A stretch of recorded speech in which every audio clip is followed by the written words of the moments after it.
ぜひどうぞどうぞ。なんか感動してます。1947年からですので、だいたい80年近いですね。鮮度がいいってつけるんですよ。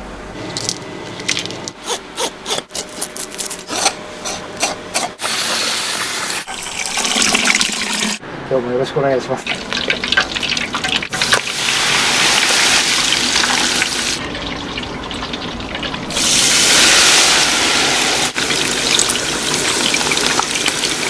そうです。いらっしゃいませ。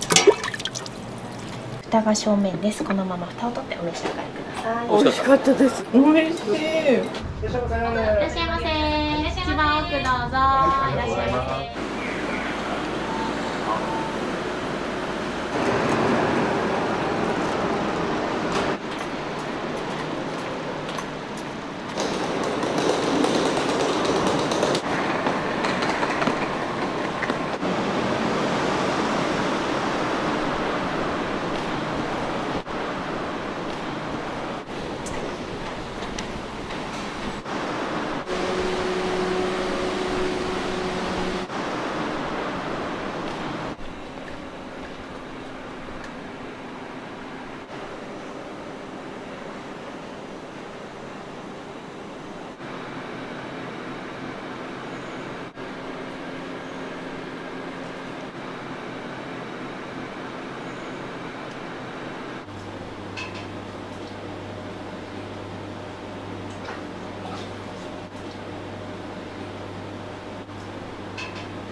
で、これがぐーっと沈んでいくので。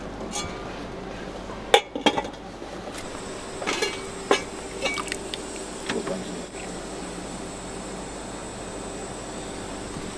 こういう黄金色してるんですよ。これがすごく大事です。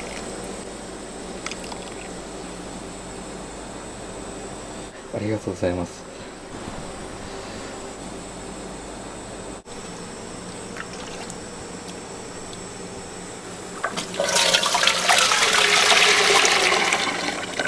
私のお店はもうずっと代々カツオだけで取ってます。すごい量入ってましたね。それが大事なんですよ。ケチらない。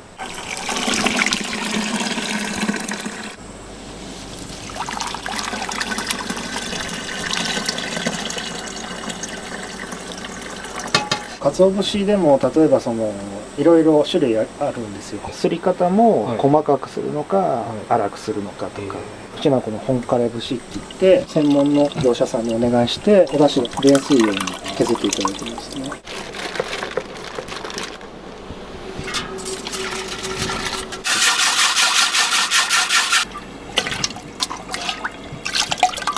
お父様の代から続いて今で何年ぐらいですかね。1947年からですので、だいたい80年近いですね。はい。小料理屋さんで始めて、で1980年頃に天丼の専門店になって40年ぐらいになりますね。このお店はもう本当に小さい頃からその作業を見ていたので、手伝ってもいたので、でも徐々にそれで入っていったって感じですね。はい。ご飯とかって何合ぐらい炊くんですか？日によりですね。これ、3升炊けるんですけど、3升マックスで炊くより少し少なめで炊いてます。量をマックスで何でもやるとできるんですけど、お米が潰れちゃうので、炊きすぎよりは細かくやった方が。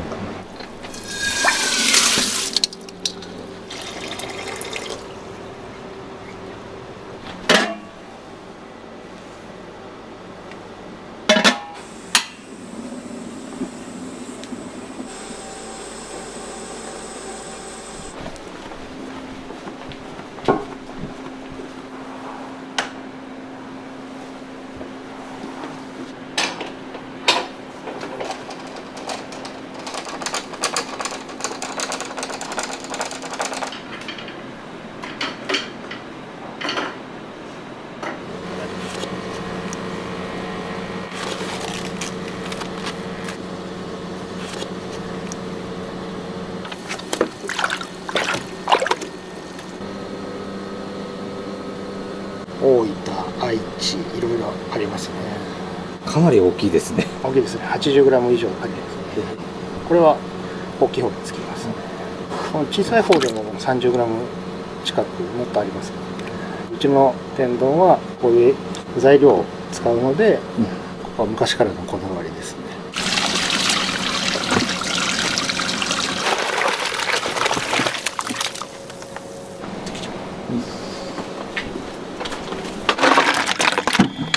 氷で締めないと息がいいんで、身と皮がくっついちゃうんですよ。氷水で冷やしてあげて締めてあげると剥がれるんですね。その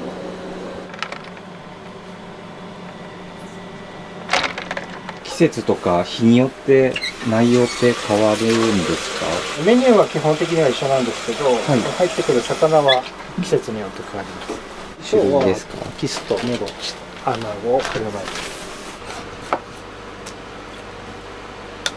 これはぬめり取りですね。お寿司屋さんとかだと一回お湯をかけてぬめりを完全に取るっていうのがあるんですけど、うちの場合はすごい鮮度がいいので、この裂いたこの状態のアナゴでも多少ついてるんで、そこは取ってあげるようにしてます。わかります？つけてる。鮮度がいいってつけるんですよ。これ鮮度悪くなると徐々にこう濁ってくるんですよ。こんだけ向こうが見えるんです。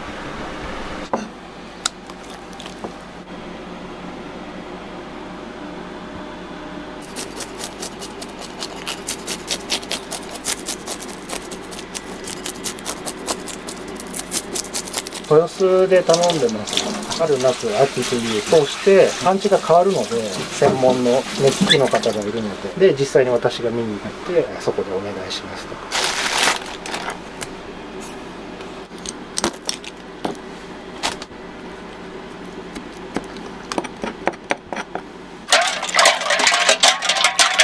魚を処理するには何しろ冷たくなければいけないのと、なるべく塩水で洗う。塩水を魚の処理の時は使うことで魚が傷みにくくなります。真水を使うよりも塩水で、特にこの時期は暑いので。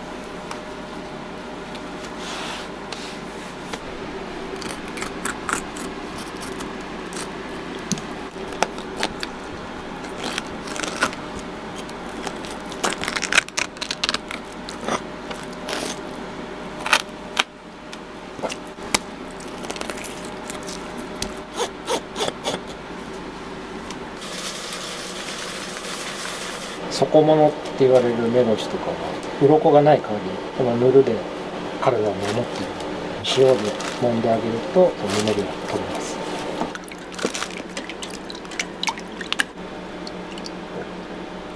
めりがないです。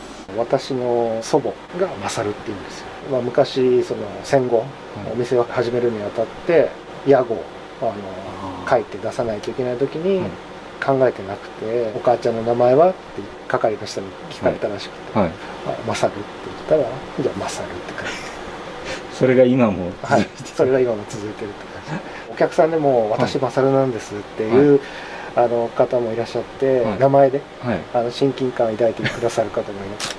嬉しいですよね。完全に締まった締まった状態ですね。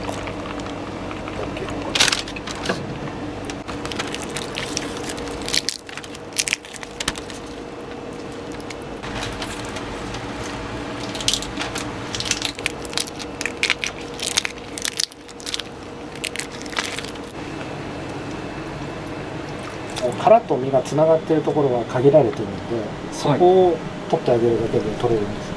身と頭を離しますよね。あとここに1箇所2箇所ついてるところがあるんです、そこだけついてるんですよ。そこだけプッと外すと、パッと取れちゃうんですけど、ここも尾っぽのところ2箇所ついてるだけなんですよ。こことここですね。そこをパッとパッと取れる。でここに親指入れるんですよ。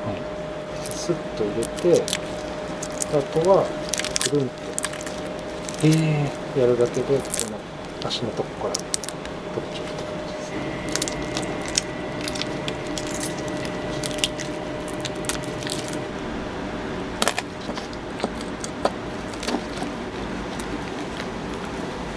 硬いところ全部取っちゃう店がほとんどなんですけど、硬いところっていうはい、硬いところっていうのはここの先端ですね。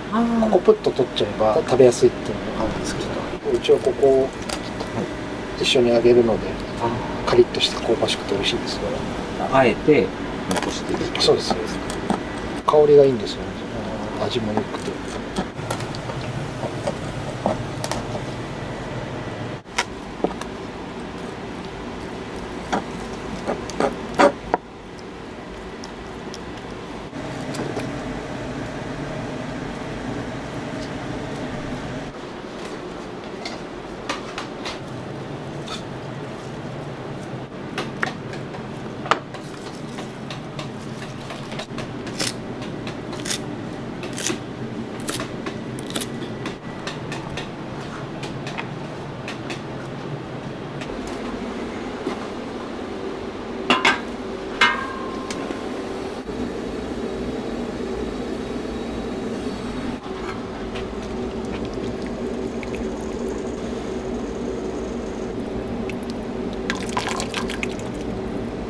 シンプルなお味ですね。飲めますね。そうです、飲めるんです。お醤油とみりんを合わせたのを返しというんですけど、それとさっきのベースのお出汁、それだけです。だから皆さん見た目よりもさっぱりしてるって言ってペロッと召し上がって。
これは最初に使う方です。途中で足した時に天地返ししながら。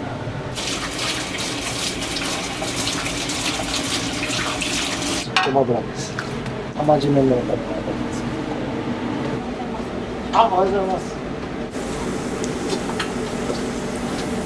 これ鍋肌が違うので色が見えないですけど、一緒の油です。で温度が違います。こっちの方がちょっと高め、こっちが低いです。でこっちで衣をつけて、でそれをつけたのをここで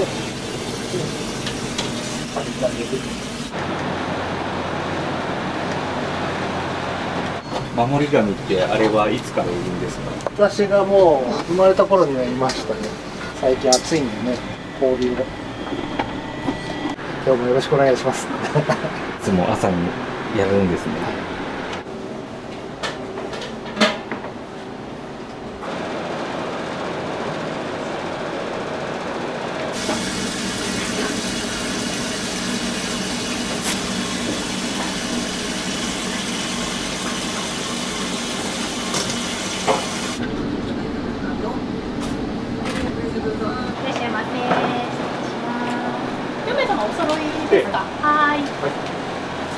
ご案内します。どうぞ。いらっしゃいませ。いらっしゃいませ。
いらっしゃいませ。いらっしゃいませ。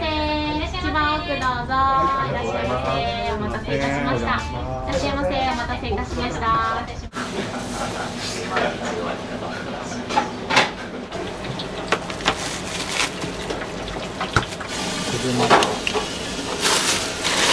渋川のホタテです。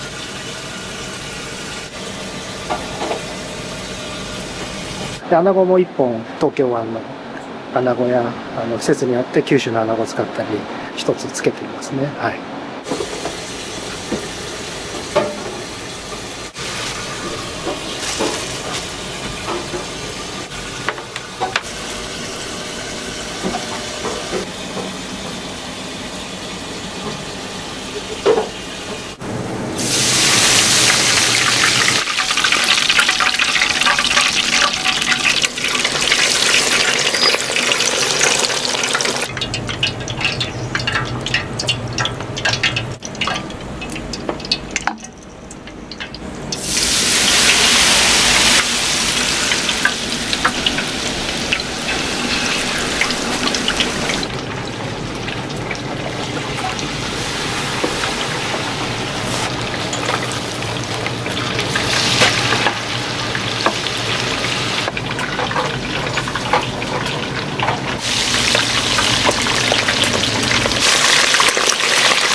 そうです。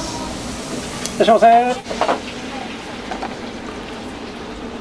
お入り一つ味噌付きでお願いします。かしこまりました。味噌汁は先に失礼します。熱いのでお気をつけください。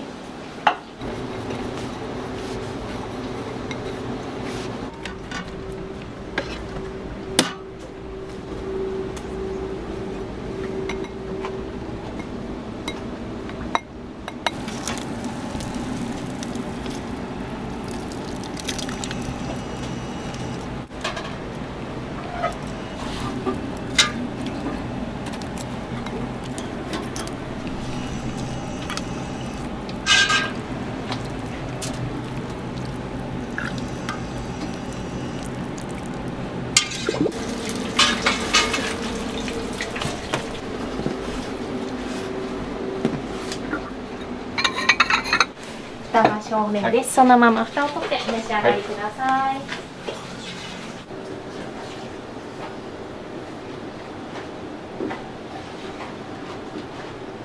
はい。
はい、行きます。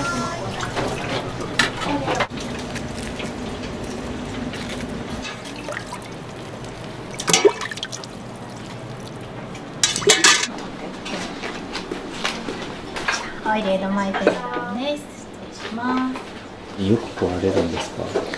そうだね、年に2、3回。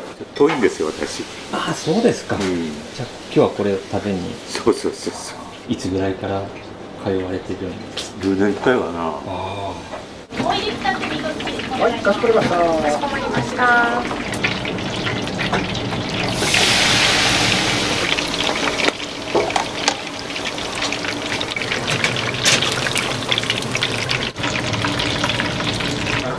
お邪魔しております。ありがとうございます。恐れ入ります。ごたくさんお願いします。はい、ありがとうございましありがとうごた。ざいました。またお待ちしております。お待ちしております。ありがとうございました。失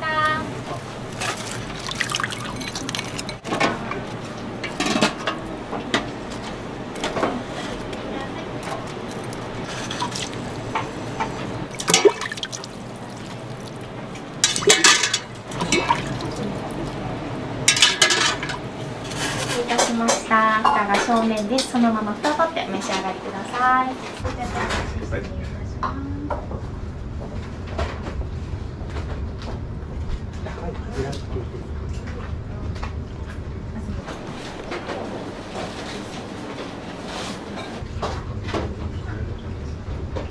あと5分ほどでいらっしゃるそうなので。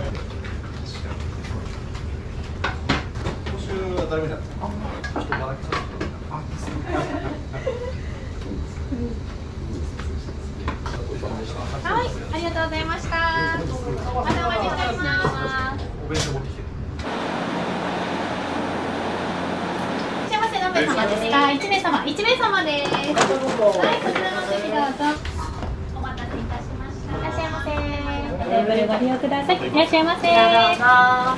お茶とお箸失礼いたします。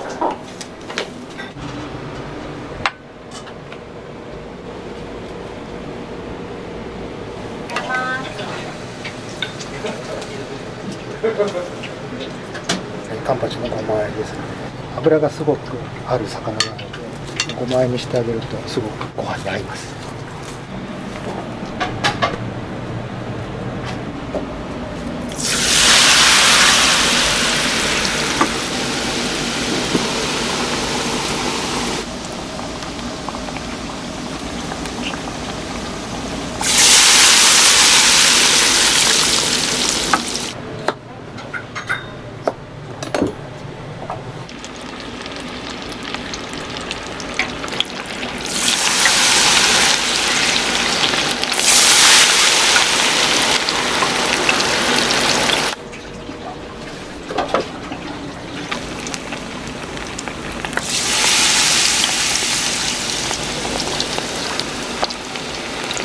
魚は目持ちですけど、キスであったり、タイであったり、時期によって変わります。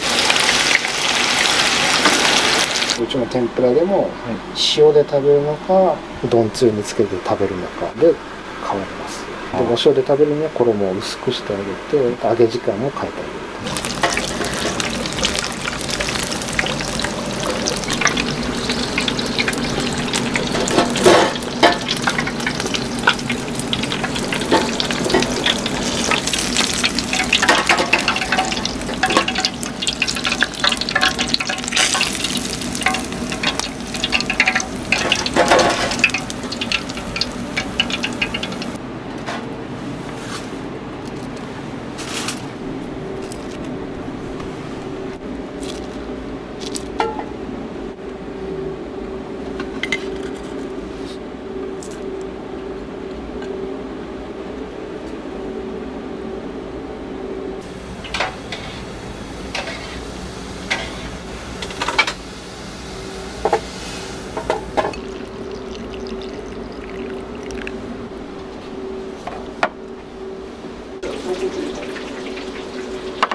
お待たせいたしました。塩天ぷら定食です。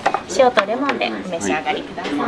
ご飯と塩で食べたいっていうお客様もいらっしゃったので、今年から夏から定食を始めました。はい、お待たせいたしました。塩とレモンでお召し上がりください。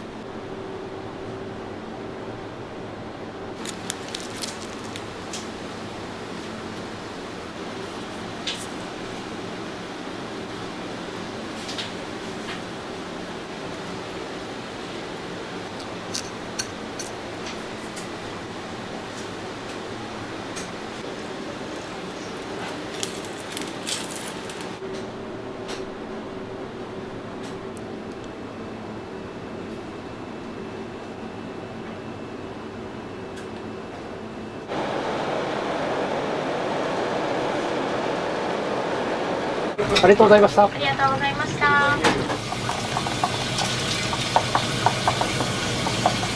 お野菜に使っていただいてます。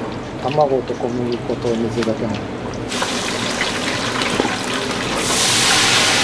かりました。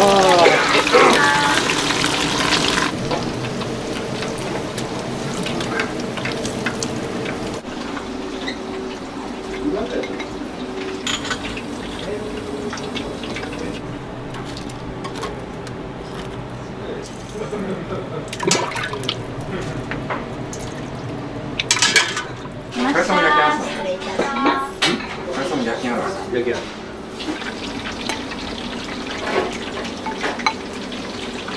言葉がなくても分かるようになってるんですね。何が天ぷらが上がったかっていうのを確認して、そろそろ出るなっていうので味噌汁を用意して。何年ぐらい一緒に働いてるんですか7年ぐらいですかね。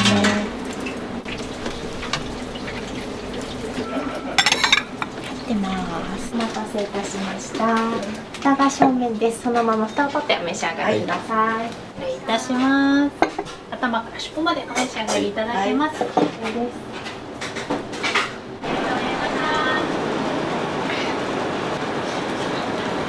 お味どうでした？美味しかったです。美味しかったですか？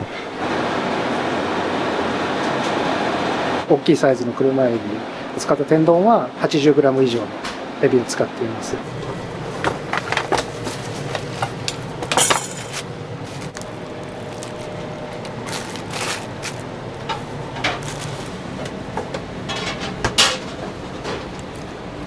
はい。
はい、かしこまりました。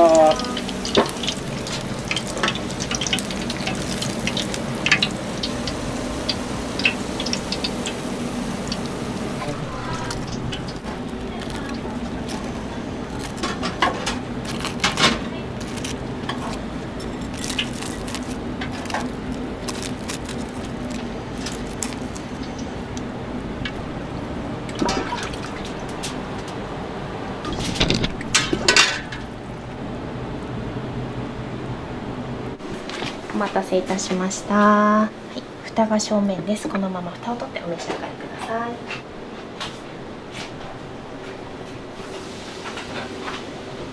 私は天丼が大好きなんですね。主人が東京に行くならここが美味しいなんて行ってきたらって来ました。失礼します。蓋が正面です。そのまま蓋を取ってお召し上がりください。どうぞ。なんか感動してます。甘い。美味しい。関東やからつゆが辛いかなと思ったら全然。そんなことない。九州は甘い。美味しい。美味しい。美味しい。塩せんべいと、こちらですね。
お待たせいたしました。味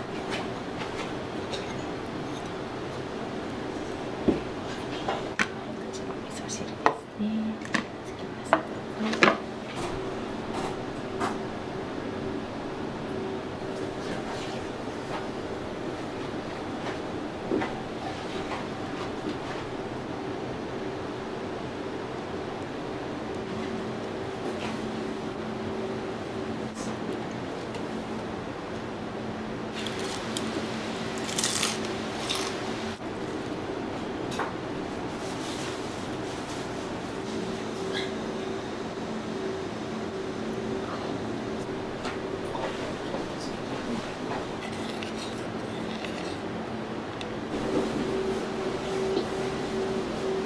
お待ちしております。ありがとうございました。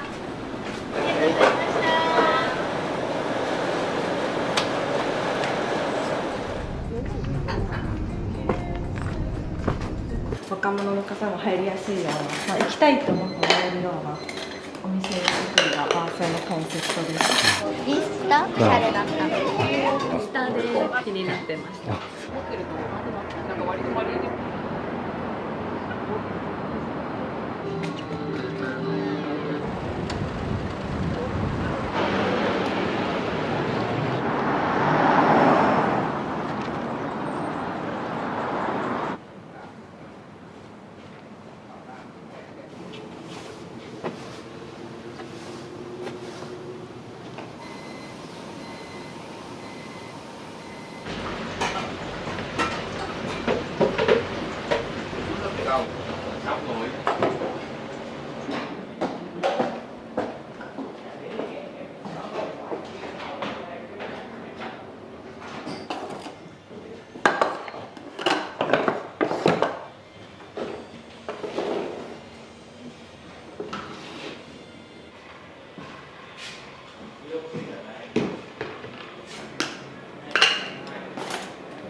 このお蕎麦屋さんのコンセプトって何ですか？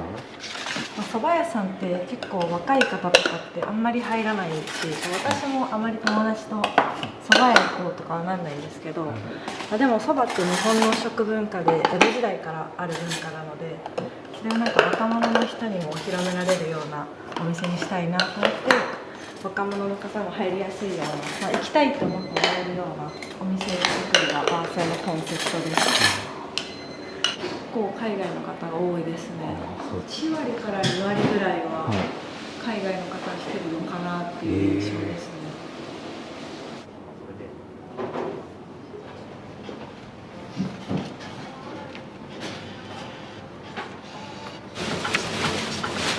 かわいい。可愛いです。映える。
ご案内します。いらっしゃいませ。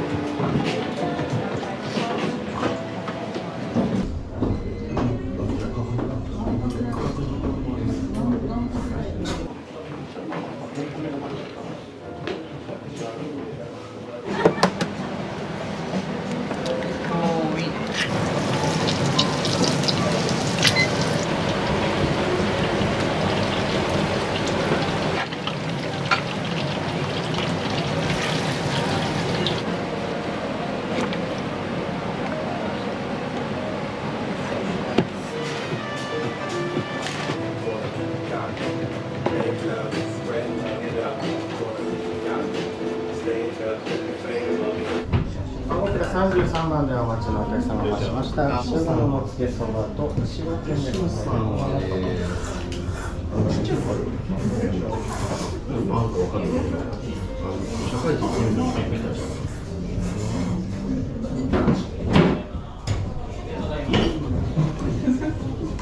りがとうございます。ありがとうございます。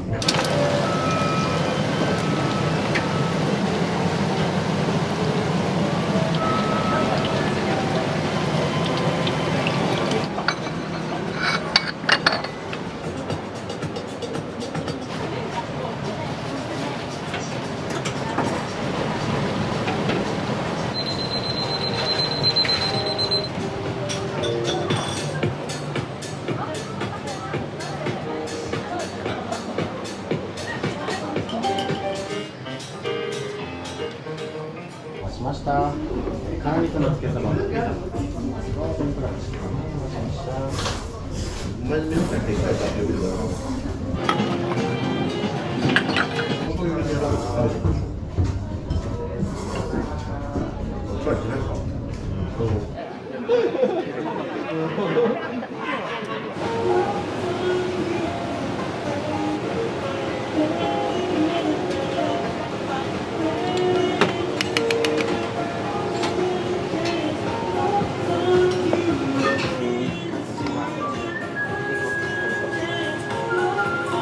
どこで知ったんですか、これって。インスタ？ちなみに今日何頼んだんですか？カモのあれかな、動画で出てきておしゃれだったので。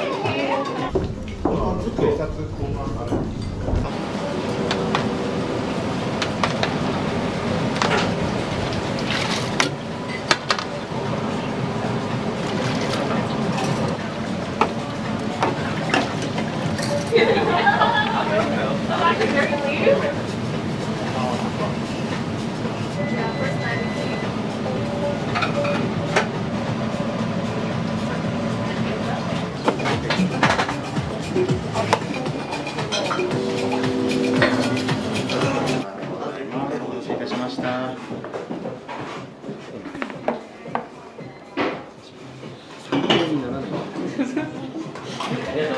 おしゃれでした。お味はどうでした？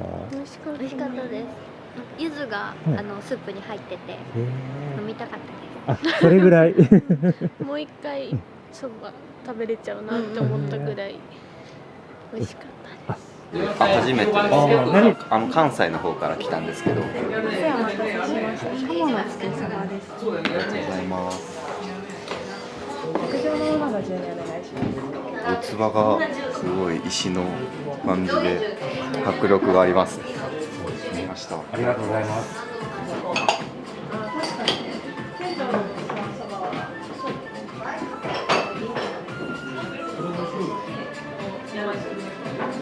もうあっさりしててすごく食べやすいです。鴨がすごい肉々しさみたいなのもあってジューシーで美味しいです。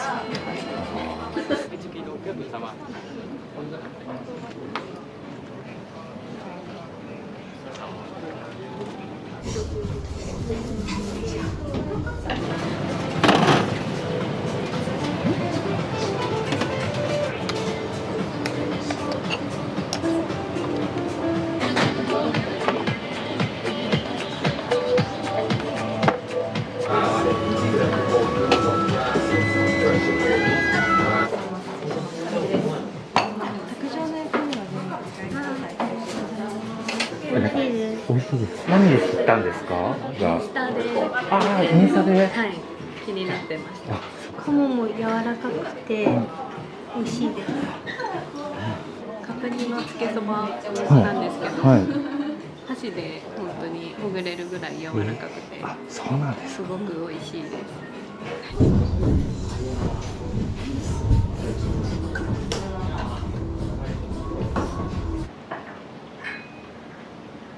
4番のお客様。はい。はい、これは角煮のつけそばです。はい、失礼します。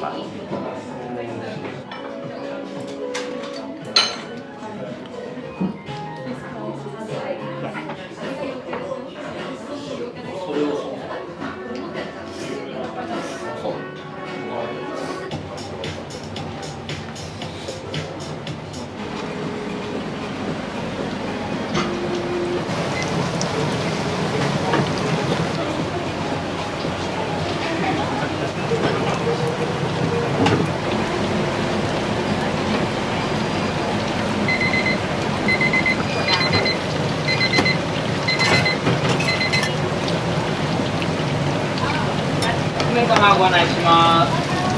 いらっしゃいませ。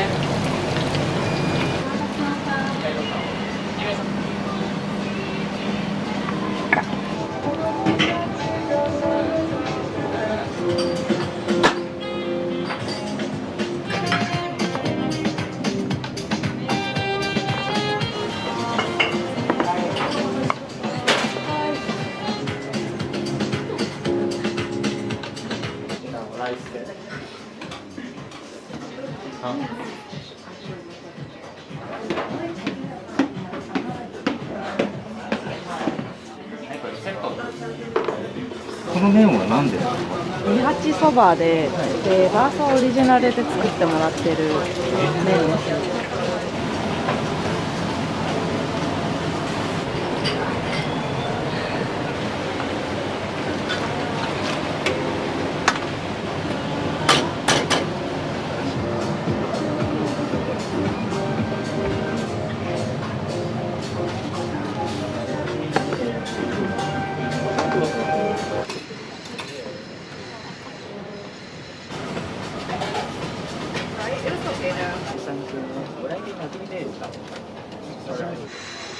31番ご決定します。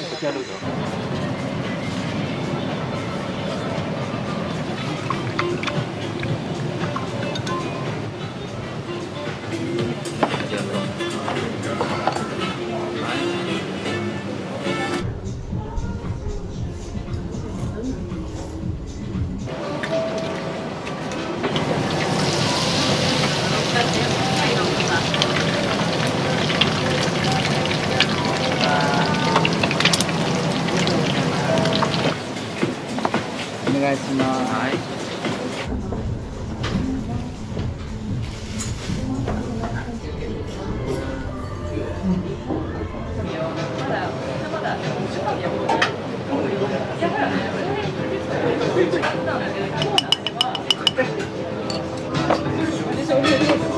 食券の購入をお願いします。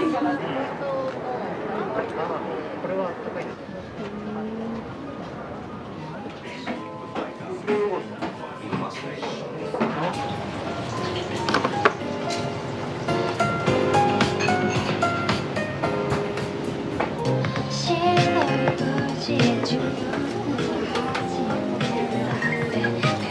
30番のお客様。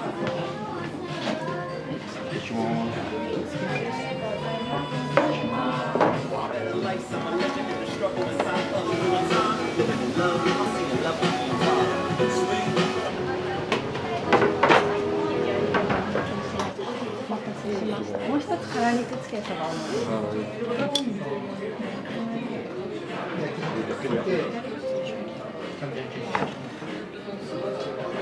はい、それでその3月生誕3人ぐらいで嫁様ご案内します。いらっしゃいませ。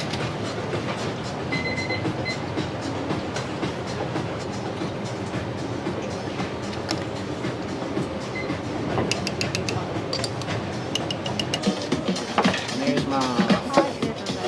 大盛りです。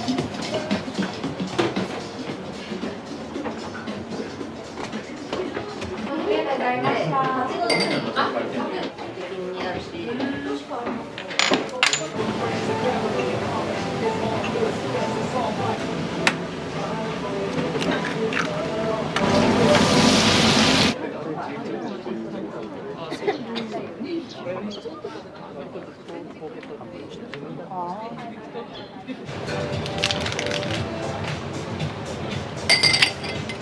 鴨ってどういう工程をしてるんですか？流れとしては塩と生姜で鴨を揉み込んで、でジップロックに真空で低温調理をして冷凍で締めて、結構鴨が一番出るのでほぼほぼ毎日鴨の仕込みはやるような感じです。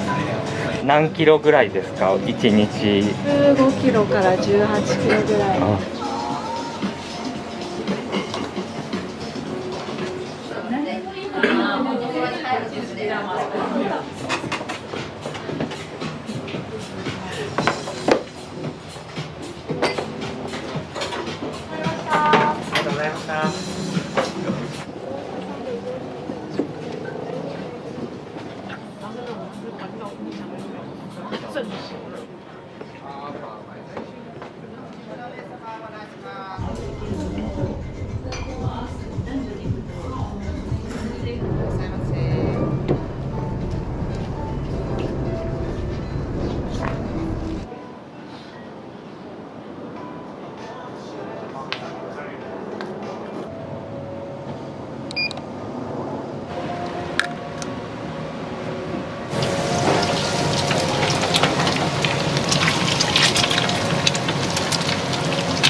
りがとうございます。ありがとうございます。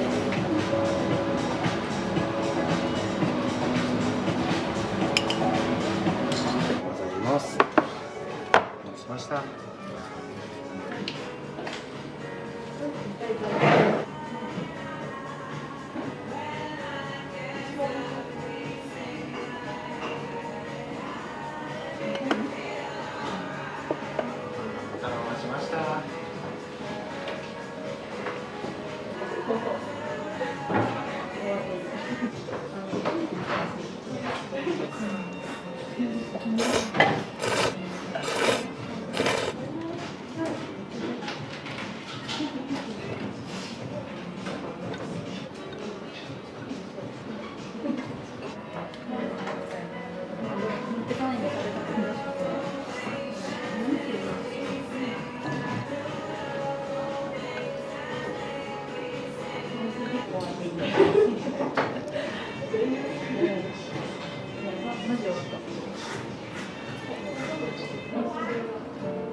天様でございます。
めっちゃ美味しそう。お待たせいたしました。前にお客様が。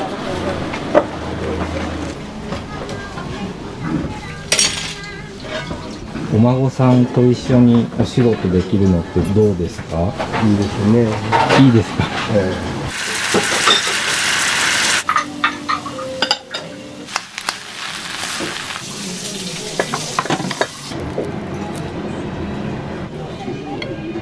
この昭和の雰囲気っていうのは、やっぱ懐かしいし。築98年戦前からあると、いろんな方の思い出が詰まっているお店だからこそ、やっぱり残したいなっていう気持ちの方が強いですね。はい、お待たせいたしました。失礼します。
このお店って何年目になるんですかね？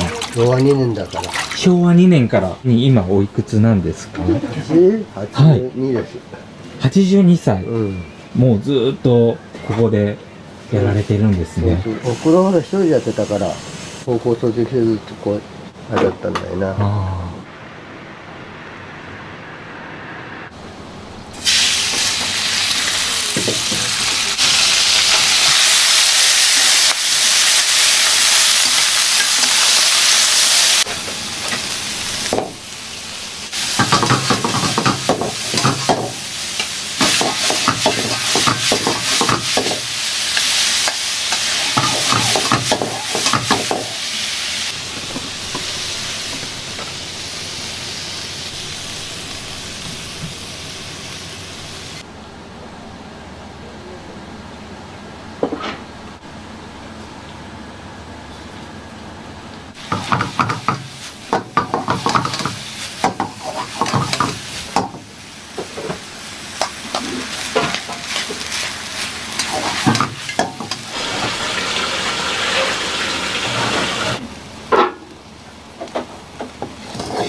都内から来たんです。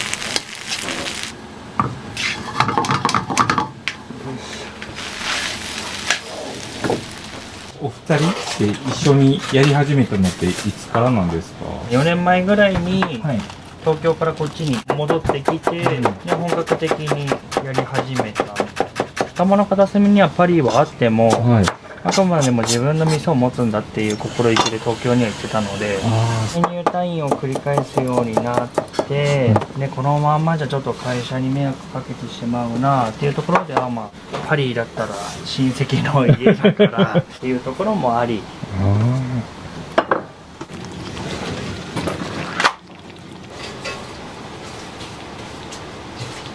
これはもうポテトサラダですね。塩漬けしたきゅうりと玉ねぎ。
お待たせいたしました。前にお客様。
ティッシュって言ったのか。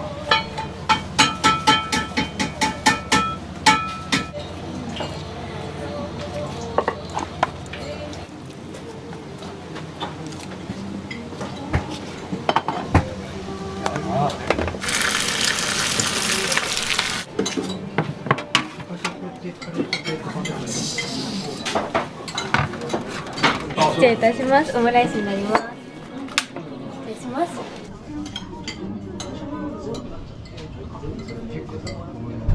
中身見えないようにして。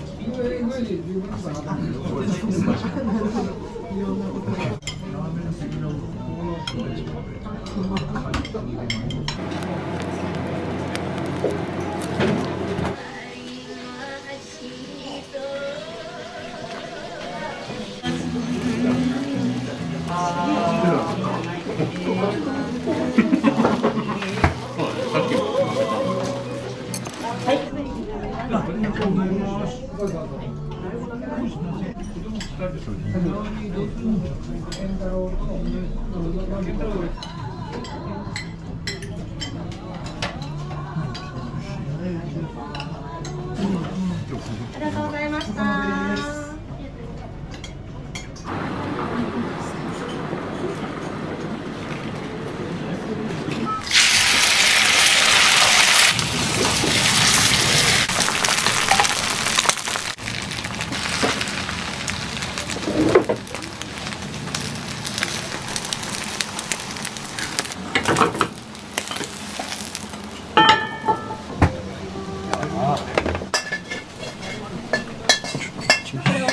これ大盛りね。オムライスってどれぐらい出るんですか？月間の7割ぐらいはオムライス占めてましたね。失礼いたします。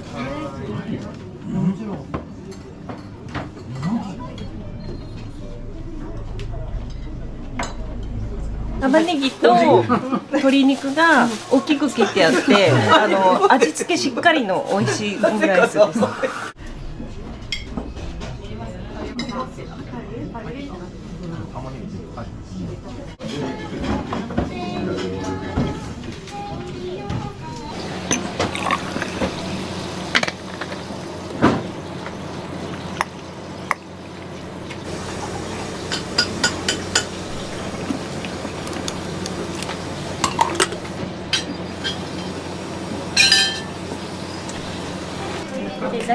ありがとうございます。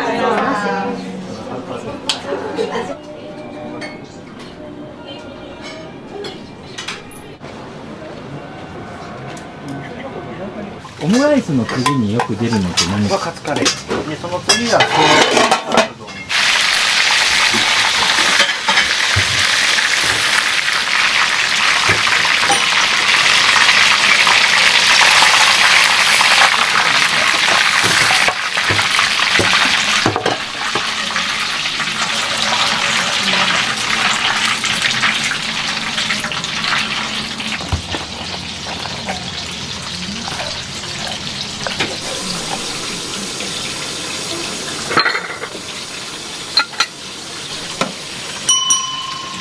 お待たせいたしました。ソースカツ丼になります。はい、失礼します。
2階に持っていきます。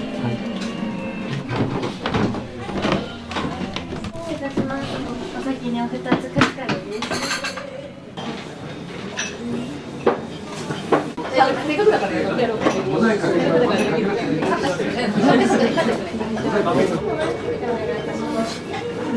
ただきます。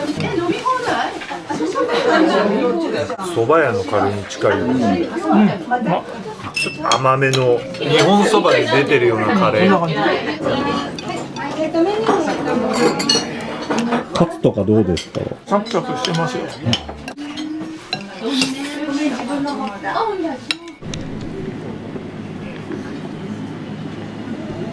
ちゃくちゃ出ますね、メロンソーダ。はい、結構たくさん出ます。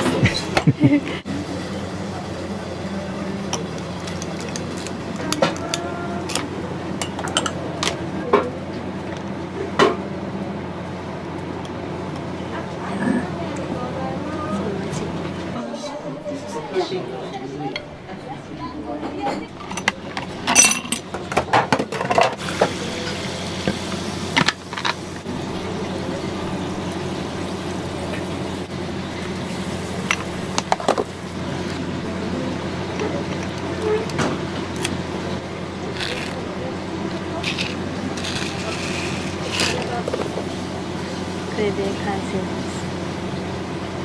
雲海ソーダ失礼いたします。大丈夫なの？いいのよ。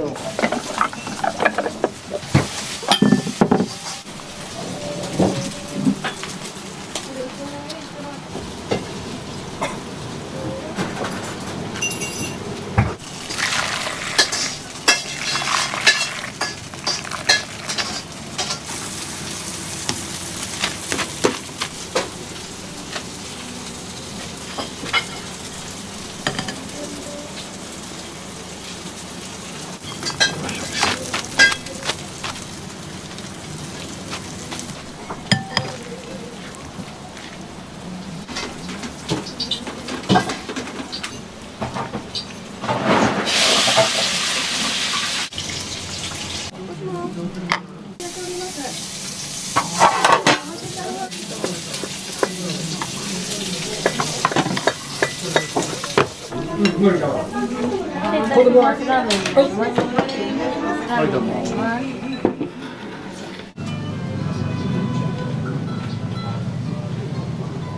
よく来られるんですか？僕ははい時々入間の方なんですけど、で兄貴は東京で、2回目。うちら50代なのでこの昭和の雰囲気っていうのが、やっぱ懐かしいし。お味はどうですか？最高でしょ。お腹いっぱい。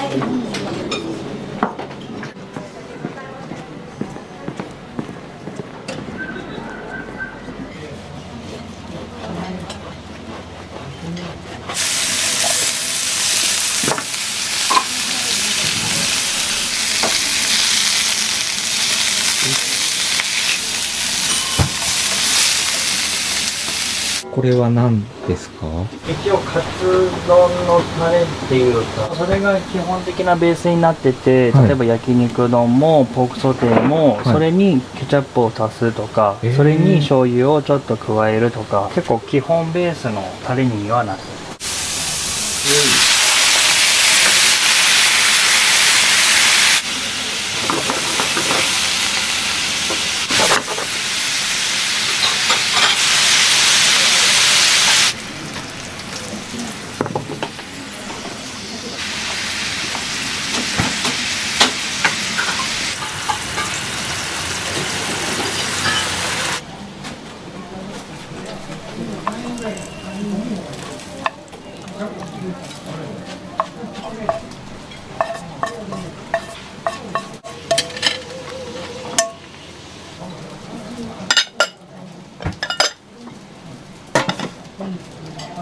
焼肉丼でーす。出します。じゃあまあ1100円。そっから。いただきます。はい、どうぞ。美味しいですね。美味しい。はい、めちゃくちゃ美味しいです。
800円になります。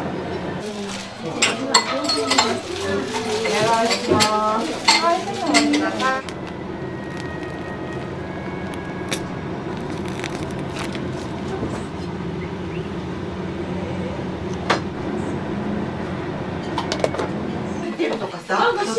すいません。懐かしいも。食器がいいですよね。食器がいい。なかなか今こう包んでね。どうですか、こんな場所でこんなお料理を食べるのって。すごいよね。いただいてもいいですか。はい、わかりました。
はい、おばあちゃんの手仕事とレトロな歯切れを使った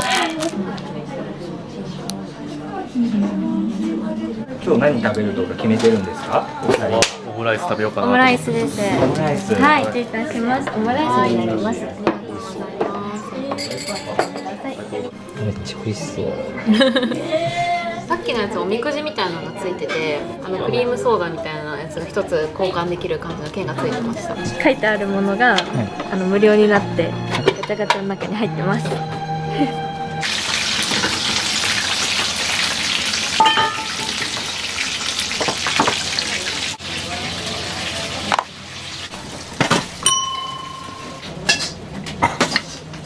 初めてです。いえ、何回かお邪魔はしていて、ここに来たらやっぱこれって私の中では。お腹お貸しいたします。ありがとうございました。またお待ちしております。間違いない。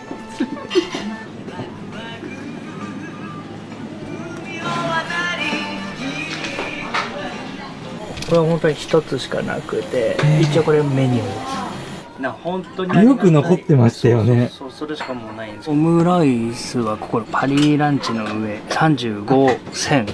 これは創業当初の写真って言われてます。へえ、昔からパリだったんですね。昔からパリ。築何年なんですか？こちら築98年。すごいですね。でも、はい、もう戦前からあるんですもんね。そうですね、戦前からあると。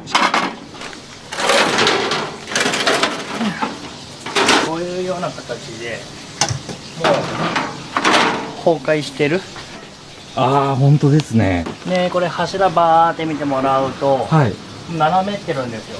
建物自体が斜めってる。はい。で、もう登録有形文化財なので、まあその一概にいじることも今までできなかったんで、そろそろ本当に本格的にいろいろ考えなきゃいけないよねっていう時期になると。はい。ただ耐震の工事費用が、でも4000万ぐらいかかると、この建物を守るためには、どうすればいいんだと、なった時のクラウドファンディングではあります。この建物を残しながら、雰囲気を残しながら後世に残すっていうのを今やっている最中ではありますね。40年ぶりに来たとか50年ぶりにこのクリームソーダ飲んだよって結構言われるんですよ。こう一人の思いじゃなくて、いろんな方のこう思い出が詰まっているお店だからこそ、やっぱり残したいなっていう気持ちの方が強いですね。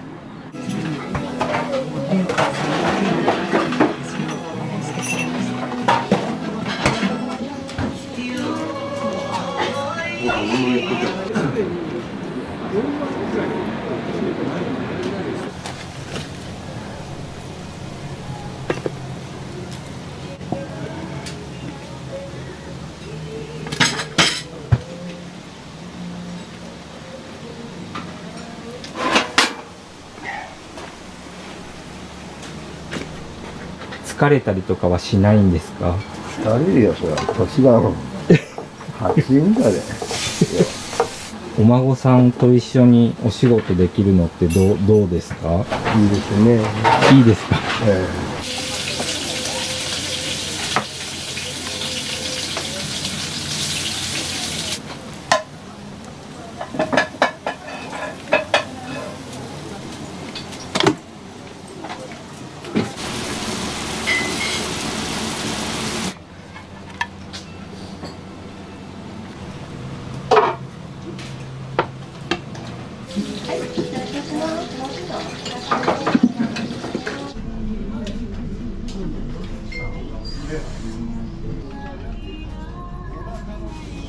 あと、はい、お願いします。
ありがとうございます。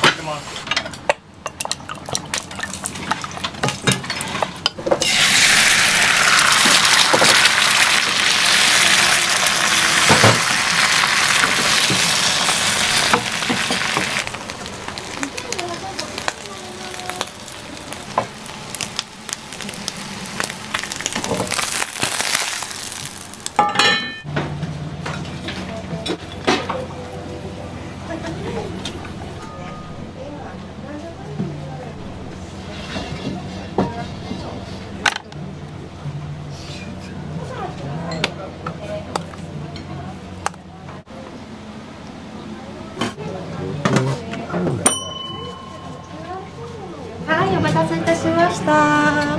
失礼します。クリームソーダとウーロン茶お待たせいたしました。